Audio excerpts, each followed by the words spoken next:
So last week we reviewed layers of the earth and we talked about continental drift. This week we're going to learn how continental drift happens, and it all comes back to density. Density is how tightly packed together the particles, the small little pieces of an object are. You can think of it as how squished together the pieces are. The bottom corner here compares an object with high to low density.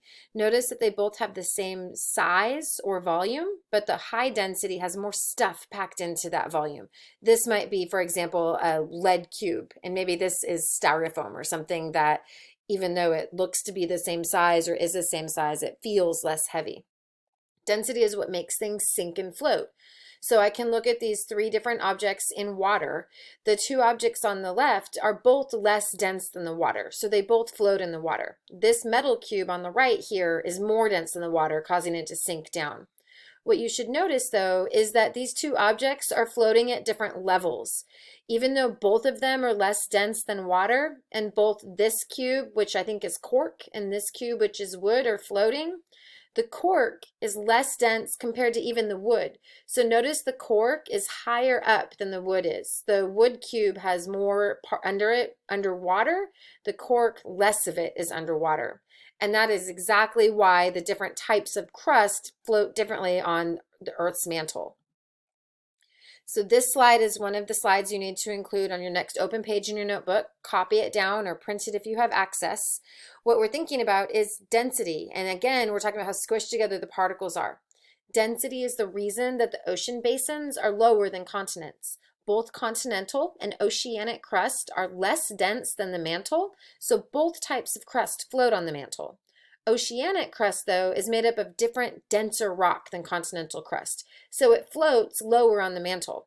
Because this ocean crust is a little bit more dense than the continental crust, it sinks down a little bit more in that mantle. That creates ocean basins. That means there's a place for water to collect, and that's why we have our oceans. They're made of different rock types. Ocean crust is mostly a type of rock called basalt. Its density is around 3 grams for each cubic centimeter. The crust that makes up the continents is mostly granite, and its density is less. It's about 2.7 grams per cubic centimeter. Density is also why lava lamps work. Density causes the material in the lava lamp, the blobs, to sink and float. And this is related to convection currents, which we're going to do a recap of next. At the bottom of the lava lamp is a heat source, a really hot light bulb. The blobs get heated by the heat source. When particles get heated, they spread out. They get farther apart from each other, and that means they're becoming less dense. So they rise to the top. When they get up to the top, they're cooling off because they're far away from that hot light bulb.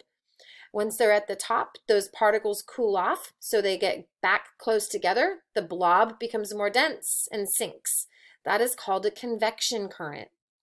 Convection currents happen in lava lamps, and we'll look next at how they happen in the earth.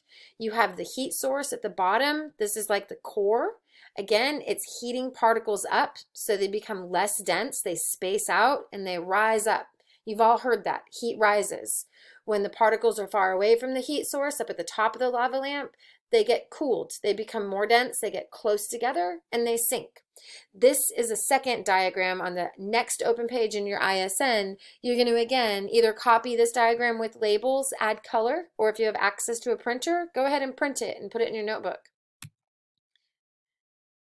Again, it's that density, and those are called convection currents, that make that blob move around.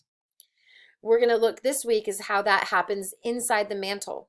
Just like convection currents in a lava lamp, and again, that just means stuff getting heated and rising and then cooling and sinking, the mantle has convection currents. This week, we're going to learn how they move and cause tectonic plates to move around and cause seafloor spreading. Our core, the center of our Earth, is really hot. It's like the light bulb in a lava lamp. That causes convection. So at the bottom of the mantle here, all this red is mantle. At the bottom of the mantle, underneath it, not shown, is that hot core from the Earth. The hot mantle, it's this thick rock, kind of like silly putty. It's almost like lava. It gets heated. It becomes less dense. It rises. When it gets up close to the center, the crust, it becomes more dense and sinks and gets heated and rises and then cools and sinks. And so these convection currents are happening all throughout Earth's mantle. And remember, the top of the mantle, up here, we have the crust or lithosphere. And so if the stuff underneath the crust is moving, we're going to learn that that causes the crust, the tectonic plates, to move also.